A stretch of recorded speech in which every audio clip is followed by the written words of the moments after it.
Hey, church family. Several years ago, Elizabeth, Allie, and I went to the beach. The weather that week was pretty rough. The sky was overcast, the wind was strong, and the waves were high and rough. But the temperature was just warm enough that we decided to jump in and enjoy the surf. However, after just a few minutes, we decided to jump back out.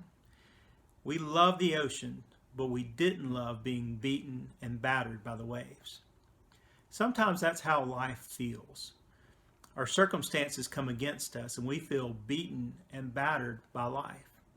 In 2 Samuel chapter 22, David uses a similar picture to describe his circumstances in life. In verses 5 and 6 he writes, "For the waves of death encompassed me. The torrents of destruction assailed me. The cords of Sheol entangled me. The snares of death confronted me." What do we do when we find ourselves beaten and battered by the waves of life? When we are encompassed by the waves of death, when the torrents of destruction assail us, when the cords of Sheol entangle us, and the snares of death confront us? Well, in the first part of verse 7, David gives us a glimpse into how we should respond. He said, "In my distress, I called upon the Lord. To my God, I called." And then in the second part of verse 7, we see what happens after David calls out to the Lord.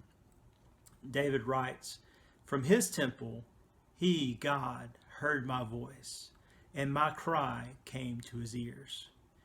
David then takes the remainder of chapter 22 to describe how the Lord acted on his behalf to deliver him from his circumstances.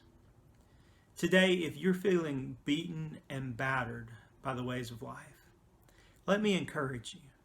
In your distress, call out to the Lord.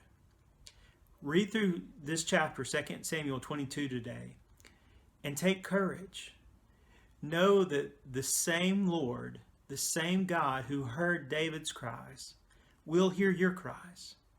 And the same God who acted on David's behalf can act on your behalf.